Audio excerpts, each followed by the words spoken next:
बात हो जॉब की, बिजनेस की, फ्यूचर की, करियर की, तो पाकिस्तानियों का एक बहुत मेन कंसर्न होता है यूएई।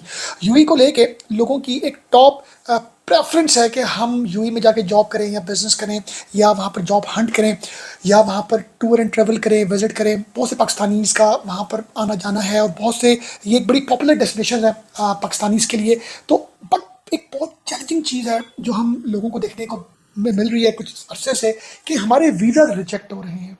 जो जेन्युइन एप्लीकेंट्स हैं, जो जेन्युइन जिनके केसेस हैं, जो लोग वाकई चाहते हैं हम जाएं, विजिट करें, आ जाएं, उन लोगों को बहुत बड़ा चैलेंज का सामना है। क्यों? क्योंकि विजिट वीज़ास की जो रिजेक्शन की रेशो है यूएई की, वो बहुत ज़्यादा है। वीज़ा बैन नहीं हुआ, बिल्कुल ऐसा नहीं है, स्पेसिफिक सिटीज़ बैन हुए हैं। तो और इस हवाले से लोगों के लिए बहुत बड़ी एक चैलेंजिंग सिचुएशन है कि हम यूएई का वीज़ा कैसे हासिल करें। तो 5 years का जो एक मिलिट्री एंट्री वीज़ा है, जो 90 डेज तक के लिए आप यूएई रह सकते हैं, और अगर आप इसकी एक्सटेंशन चाहते हैं तो फर्दर 190 डेज के लिए इसको एक्सटेंड कर सकते हैं। तो टोटल में 180 डेज आप यूएई में रह सकते हैं। 5 years इस वीज़े की लाइफ है, और इसके साथ आप multiple time in and out कर सकते हैं। कोई रिक्वायरमेंट नहीं है इसमें, कोई रिस्ट्रिक्शन नहीं है, आपको किसी स्पॉन्सरशिप की ज़रूरत नहीं है। ये एक सेल्फ स्पॉन्सरशिप वीज़ा है। अब समझना है इसकी फीसिस के बारे में। इसकी 3 तरह की फीसेस है। एक फ़ी है 100 dirham, इसकी application fee. Around 500 up to 650 fee है इसकी इंश्योरेंस फ़ी, ये नॉन रिफंडेबल है।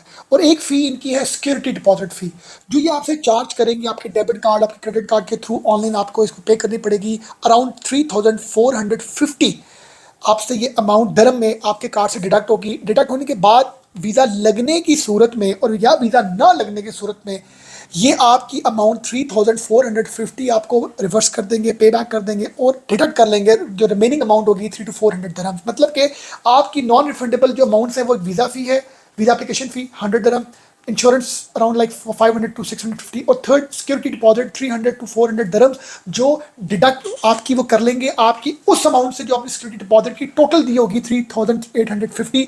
तो आपको कोई 3400 दरम आपके अकाउंट में वापस आ जाएगा वीज़ा लगने की या ना लगने की सूरत में। तो आपका एक्चुअल इस वीज़े की जो फ़ी है जो नॉन रिफंडेबल है वो अराउंड 1000 दरम फ़ी है। 1000 दरम इज नथिंग, बहुत ही रिजनेबल फ़ी है। और फर्दर आपसे एजेंट 1,00,000, 2,00,000, 3,00,000, 4,00,000 आपसे वो चार्ज करे, उसका मैं कुछ नहीं कह सकता।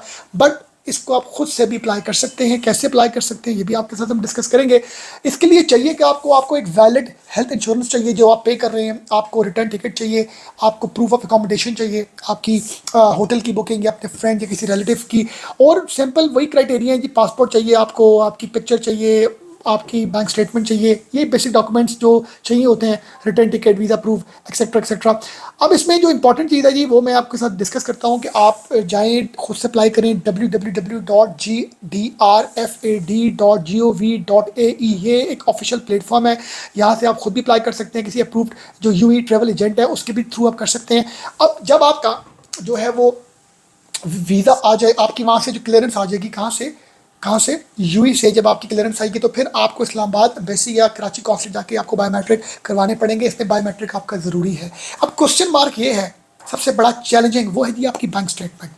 ये बैंक स्टेटमेंट जो है ये सबसे इंपॉर्टेंट फैक्टर है इस वीज़े को हासिल करने के हवाले से। जैसे कि जब हम यूरोपियन कंट्री या किसी भी दूसरे फॉरेन बेहतर कंट्री का वीज़ा अप्लाई करते हैं तो बैंक स्टेटमेंट एक बहुत इंपॉर्टेंट एक एविडेंस होता है जिससे हमारी एक एक्चुअल हमारी सिचुएशन का जो अंदाज़ा वीज़ा ऑफिसर लगाता है। तो अब सेम यही क्राइटेरिया आपका यूएई 5 years मेडिकल वीज़ा के लिए लाजम हो चुका है कि आपका बैंक स्टेटमेंट को देखना, बैंक स्टेटमेंट के क्राइटेरिया को मीट करना बहुत ज़रूरी है। आपके अकाउंट में क्लोजिंग बैलेंस 4 to 5 मिलियन होना लाजमी है। अगर आपका 4 to 5 मिलियन से कम बैलेंस है तो आप इस वीज़े को अप्लाई ही नहीं कर सकते, आप इस वीज़े के लिए एलिजिबल ही नहीं है। नंबर सेकंड, आपकी पर मंथ की जो ट्रांजैक्शन होनी चाहिए वो अराउंड $4,000 होनी चाहिए। तकरीबन कोई 10 से 12 लाख रुपया बनता है। 10 से 12 लाख रुपया आपके अकाउंट में आना चाहिए, और 6 मंथ से एग्जैक्टिव ये अमाउंट आपके अकाउंट में आ रही हो, और आपके उसी अकाउंट में एक्सपेंडिचर्स भी शो हो रहे हो। तो क्लोजिंग बैलेंस मैंने बता दिया 4 to 5 मिलियन, और पर मंथ आपका जो इन है वो मिनिमम 10 से 12 लाख रुपए का जो है वो लाजमी है। अगर आपकी बैंक स्टेटमेंट इन क्राइटेरियाज को मीट करेगी तो ही आप एलिजिबल होंगे, तो ही आप ये वीज़ा अप्लाई कर सकेंगे, अदरवाइज ये वीज़ा अप्लाई नहीं कर सकते। तो जिनकी बैंक स्टेटमेंट्स नहीं है, जिनकी प्रॉपर बिजनेसेस नहीं है, जिनकी प्रॉपर कोई ऐसी नहीं है, कोई ऐसी उनके पास डॉक्यूमेंटेशन बैंक स्टेटमेंट से रिलेटेड, तो वो इस चीज़ के लिए एलिजिबल ही नहीं है। तो ये जेन्युइन जो लोग जॉब में सेटल हैं, जो बिजनेस में सेटल हैं, वही लोग हैं। और इसके साथ जब आप इन क्राइटेरिया को मीट करते हैं तो आप इस साइट पर जाके जो मैंने आपको बताई है, यहाँ पर अपने आप पिक्चर, अपने पासपोर्ट, अपने बैंक स्टेटमेंट, ये सब चीज़ें आप अपलोड करेंगे, ये फीसेस पे करेंगे ऑनलाइन अपनी डेबिट कार्ड, क्रेडिट कार्ड के थ्रू। जब आपका यूएई से आपका जो है वो अप्रूवल लेटर आ जाएगा, वो अप्रूवल लेटर लेके आपने इस्लामाबाद में कॉन्सुलेट में जाना है, उनको आपने वो देना। मे भी आपसे वो आपकी बैंक स्टेटमेंट रिक्वायर करें जो आपने ऑनलाइन अपलोड की होगी, तो आपको वीज़ा विद इन 48 आवर्स आपको वीज़ा जो है इशू हो जाएगा। अपने बहुत ख्याल रखिएगा। Thank you very much.